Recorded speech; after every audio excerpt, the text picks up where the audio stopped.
You might be coming up on 2024 and thinking, new year, new me. Question for you. What does new year, new me actually mean? So you want to sell me on the fact that January 1st, the calendar 12 midnight, January 1st, you became a new person?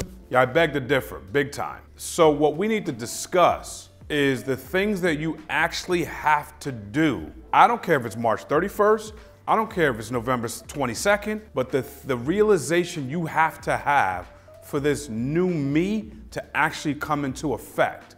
New Year's is New Year's. That's great for some marketing content, but for you and I, the real to real, kneecap to kneecap, let's talk about the shifts you need to make in 2024 and beyond to get where you want to be in life. So you need to start asking yourself, what actually drives you? Like, what gets you excited? What upsets you? What pisses you off? These things are going to start tapping into you finding out who you really are. We're also going to talk about how you can make small changes but get big results. Because a lot of times, it's not these sweeping changes. It's not you coming in and becoming a new me. It's you making very, very small changes over time that produces a result that you want to yield in life. In 2008, I remember being in the mortgage business. I was a loan officer. I was making around $25,000, $30,000 a month. I'm thinking I got life set. I got it all figured out. I'm all good. And the market crashes. Like you've read about, saw videos about, they made movies about, and the market crashes. 2008 subprime mortgage debacle on Wall Street. Mortgage-backed securities were driving Wall Street, and the truth and bold, honest truth is the paper was bad paper. So you got people that are getting loans that don't deserve to be in these homes. You got people that are getting stated loans, no income, no verification. One month we did a special in the mortgage business and it was called Quick and Easy. You could show your driver's license and you could say everything else and you could be closed in a week. How are these people getting loans? And then so if they're getting loans, can they really afford the loans? Well, we found out they couldn't. And then we found out that it was going to take down our entire country and also disrupt the entire world. Because when the US is in trouble, a lot of times other nations are in trouble too. It created a time period that will always be forever etched in our brains as the Great Recession. And so what we found out during that time is that banks stopped lending. They called it the credit crunch. They took your credit lines and crunched them down. So here I am thinking I'm gonna go on this wild run in real estate now that I've screwed up the mortgage business. And to be honest, I was very young. I didn't even know that there were mortgage-backed securities and how the thing worked. I really didn't know. I was just writing loans.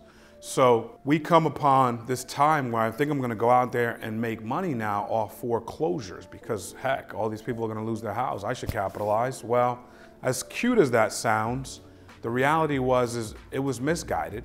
I was young, I was aggressive, I didn't do any research. I got into things that didn't pan out. The market collapsed in months in 2008. What was worth something in the beginning of the year, by the summertime was worth a third to 40% less, real estate wise. Brutal. So you're talking about putting money out and your money getting swallowed whole and the bank's not wanting to lend you capital based on guidelines that used to exist. You're really trying to find lenders or people out there that will do creative financing. What? I mean, this is an epic, epic crash, and it shaped the rest of my life. I remember driving down the highway. I was dating my wife at the time. She lived in Maryland. I was in New Jersey. I was driving down the highway and I was very angry. I had gotten into a dispute with my brother. I was angry. I was angry at myself. I was angry at where I was in life. I was angry that I felt boxed in by these financial constraints, but really I was boxed in by not having knowledge. I was boxed in by not being able to exercise any form of knowledge outside of the small basic training that I had from the mortgage business. I set myself up not to win. I had to get better. I had to adapt. I had to adjust. Might I say to you in 2024, this isn't about a new me. In 2008, I wasn't gonna make a new me. I was very upset on that highway. I remember talking to my mother and I was telling her how I was going to do the things I needed to do and I was gonna kill it and I was angry. But the reality was it wasn't going to change if I didn't start changing. I didn't really need to become a new me. I needed to make small, incremental changes because we're not gonna sweep the world away in 2024. In 2008, I wasn't gonna sweep the world away. I needed to redefine. I needed to re-strategize. All we're talking about, ladies and gentlemen, is a repositioning. We're talking about small things you need to add to your game that are not there right now. Discipline, things that you need to add to your game. Focus, some strategy, getting up early. These things are things that you can do, no problem. What is it that makes you get out of bed in the morning? What is it that makes the hair on your back raise? What is it that gets you upset? What is it that makes you super joyous? Both are gonna tell you a lot about you. Find it. And by the way, over time, this stuff redefines itself. So what it was 4 years ago might not be today. But what is it that drives you? It could be feeding hungry people. It could be taking care of your kids. It could be how successful you want to be in life. Now, what is it that gets you angry? What is it that gets you upset? What is it that makes you want to defy all odds? There's a lot of things that could be making you upset or angry. It could be an addiction you're trying to get over. It could be something that is an external force that's pushing you in a way you don't want to go. Today, we're going to find out what drives you. We're going to find out what you dislike. We're going to channel that stuff into one place called energy and a beam, and we're going to shoot that beam at 2024. We're going to make stuff happen with structure. All right, here's some strategic steps you need to take to get a better result in 2024. We're not gonna have the book on everything. We're gonna give you steps as the year goes on, but we wanna give you some practical stuff today that you can use immediately, because all we're talking about are small incremental changes, not sweeping changes. You're not gonna become a new me in January. We're gonna try to focus on you becoming a better version of yourself every single day.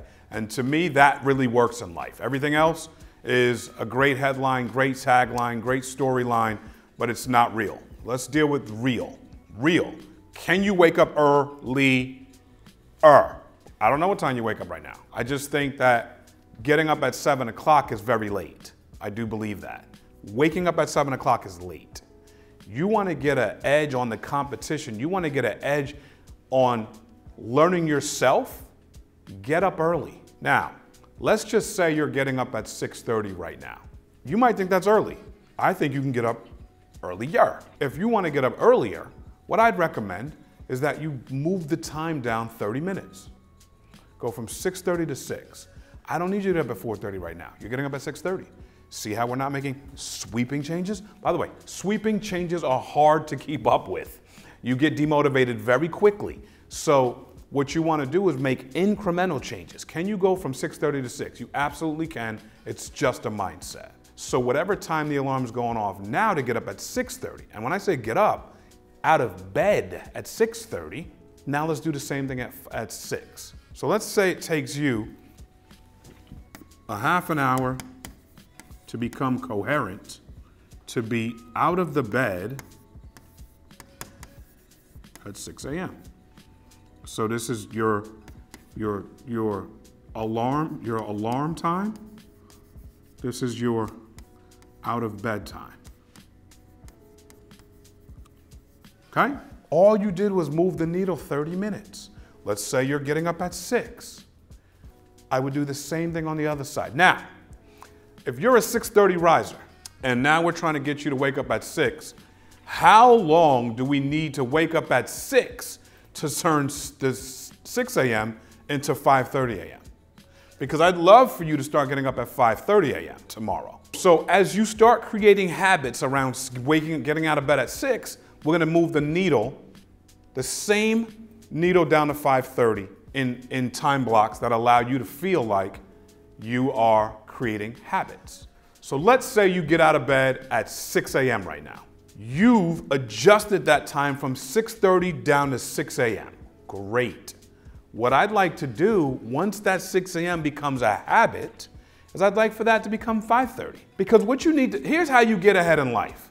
You want to learn about your competition, but you know who you need to learn about the most?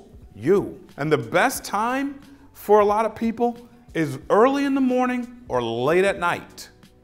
I'm talking to my morning people right now, but this concept works at night. So the idea here is are you setting yourself up in the morning? Are you working out in the morning? Are you reading devotions in the morning? Are you telling yourself positive thoughts, self-declarations? Are you reading the word in the morning? Are you reading books in the morning? Are you listening to podcasts? You could do this at night, but all those things are helping you become a better you. They're incremental. You start building that time and you get up at 7, you got to hop in the shower and get to work. When do you have time for you? So these small changes, and believe me, when it's all said and done and you're getting up early, some people's early is 3:30 a.m. That's a little too early for your boy right here. But if I could ever get you to 5 a.m., waking up out of bed at 5 a.m., you are getting ahead of your competition. If your competition is getting up at 7 and you're out of bed at 5, you're 2 hours a day better than they are. 2 hours. That's 14 hours a week. That's a lot of time. 14 hours a week over 52 weeks. Do you see how the compounding interest on time is working in your favor over your competition? We didn't sweep anything. We didn't become a new me. We just gradually moved the needle. Let's talk about clock management. Like, this is a big one. This is kind of a gaping hole for people. Here's why. We're now in the social media age, the handheld device age. We've always been in the daydreaming age, so no one's got the market cornered on that. But the reality is now with everything in the palm of your hands, and they be able to just grab news and grab information and grab humor and grab content, the ability to space out is at an all-time high. So are we managing the clock the way we should be managing the clock? And now be clear, if you can help yourself incrementally, I need you to incrementally manage this clock better. There's a ton of white space in these time frames, ton of white space. So when you think about Sunday, Monday, Tuesday, Wednesday, Thursday, Friday, Saturday, 7 days a week for you to become somebody better than who you are today, someone that is better than the person you were in 2023. Period. You versus you. But how about this? What if we got really good at this? Could we see how we could grow and get better? Are you going home at 5 p.m. and watching Netflix? Are you going home at 5 p.m. and sitting on the couch and doing nothing?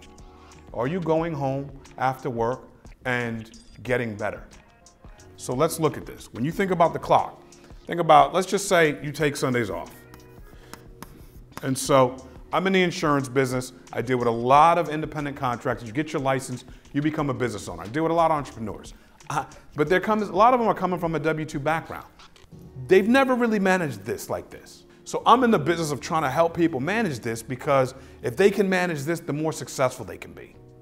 But it's easy to believe that you're managing this great already.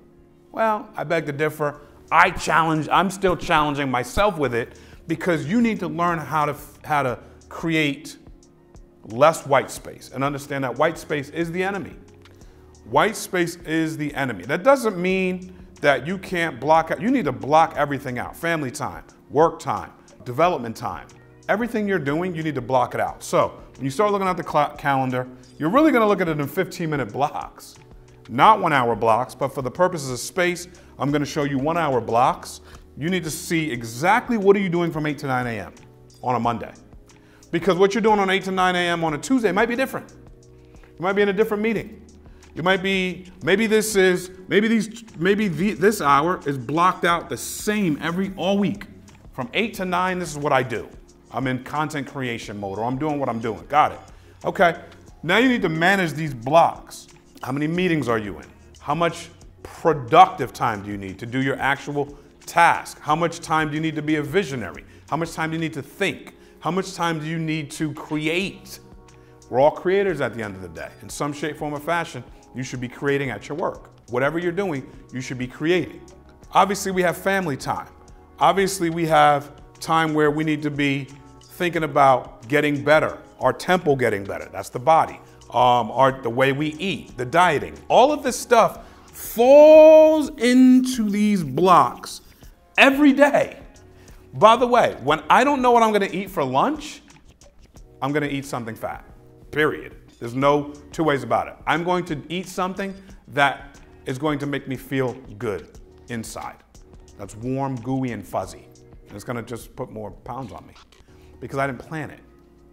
So when I started becoming an intentional planner around the calendar and the clock, this became a game changer. What I ate was different. When I worked out was different. When I read was different. What I studied was different. How I grew in business was different. And the reality is you could find me in the exact same places all the time. If you wanted to rob Mark Mead, you knew where I was at 12 o'clock on a Tuesday. You knew. Why? Because I duplicated my time process, which allowed me to duplicate my success process. If your duplication of time isn't equaling success, we need to change what you're doing with your time. This is the ultimate way for you to challenge yourself with these time blocks every day. And as you start, I would start in hours. Maybe you want to start in half hours. But as you start getting in there with the clock, you can't imagine what this is going to save you. You can't imagine what this is going to afford you. You can't imagine the freedoms this is going to give you. And it's going to allow you to be a lot more pinpoint and intentional with your time. And then you'll start getting into 15-minute blocks. You'll be so good at the half-hour blocks that you're like, I can't really manage half-hour blocks. I actually need to manage them in minutes because your minutes cost you and your minutes make you. So let's become intentional clock managers and understand that if you aren't looking at this and projecting this out, you're in trouble. Understand as you're getting great with getting up early, you're getting great with clock management. The calendar is equally a part of the clock. Now, some people like to put the two in the same. I disagree completely. I think you have a clock, then you have a calendar. Notice that they're two different devices. Notice that back in old times, you had a clock and you actually had a planner. Today, it's all here, but it's run in blocks. It's run by minutes and then it's run like this. And the calendar is very important because I just don't want to look at my day only. I do want to become a micromanager of my time and my day, but I equally want to be a micromanager of the week and the month. If I can get myself into a 30-day planning rhythm, 30-day planning, which means that I know what is coming up, when it's coming up, why it's coming up, so I don't get smacked in the face with blocks that I have no idea was happening, or I forgot was happening, or I should have planned, I should have wrote it down, I should have did this, I should have did that. Do you know how many times that I've been smacked in the face with something that was on the calendar? I was like, oh my gosh, I can't believe we're doing, like, whether it be a wedding on a Saturday. Dude, the wedding people, the people getting married sent the wedding invite out 6, 8, 3 months ago. You knew you had a wedding on a Saturday if you wanted to attend. Why are you getting smacked with that? The less things that I can get smacked with, what creates grace? And what we want to do is create grace so that when real life does smack, I have the ability to maneuver. And so again, we didn't sweep anything. I didn't say let's manage the whole year. I didn't say let's manage the quarter. I didn't say let's manage the next 5 years. 30 days, 30 days. We can manage 30 days. So we know meetings. Let's go. We have our meeting schedule. Cool. I'm gonna go green. All right, I got some family time here. Boom, boom. I'm going to be doing my devotions in the morning. Boom, boom, boom, boom. Then I'm going to do my meetings. Then I'm going to do family. Then I'm going to decompress. Boom. This is how we're going to get good at this, ladies and gentlemen. This is how we're going to get great at this. Now, my wife and I meet to discuss what's happening because we have kids. You might be in that category. Well, what's happening with the kids? Activities. There's activities every night of the week. Boom. These activities are here. Okay, who's taking them to the activities? Who's picking them up from the activities? Game days are over here. Okay, we got game days on Saturdays, game days on Sundays. Okay, cool. Well, I need to know if I'm not managing the 30-day calendar, then all of this is going to smack us. And we've been smacked. So this is why we've positioned ourselves to not get pushed around by the calendar. If you manage the clock, boom, and you manage the calendar, you have no idea how much of a chokehold you've just put on the opposition to where you want to go in life. You just put a chokehold on the opposition that's trying to come for you and take away your dream, your vision, your destiny. We're not doing that in 2024.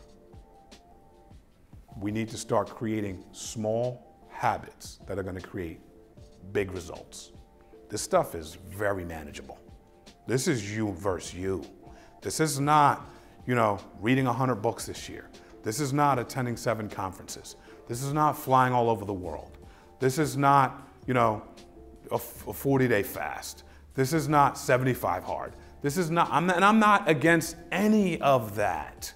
But what I need you to do is stop believing you're gonna be a new me because it's January 1st, because you're not. You need to start creating small changes. Over time, they become habitual, and you will start seeing, because what happens is when you create small habitual changes, when they become habits, you're able to create new small habitual changes that are coming from the last place you left off. This is how you get better. This is how we're going to conquer 2024. This is how we're going to provide value to you so that you can continue to grow and hit the goals you want in life. So if you like this content, please subscribe. Connect with me. I want to connect with you. We want to provide value to you in all areas of your life. We believe that we can help you incrementally move the needle in your life. So please connect with us. Follow us on all these platforms that we're on. Every single platform we're on is to try to bring value to you.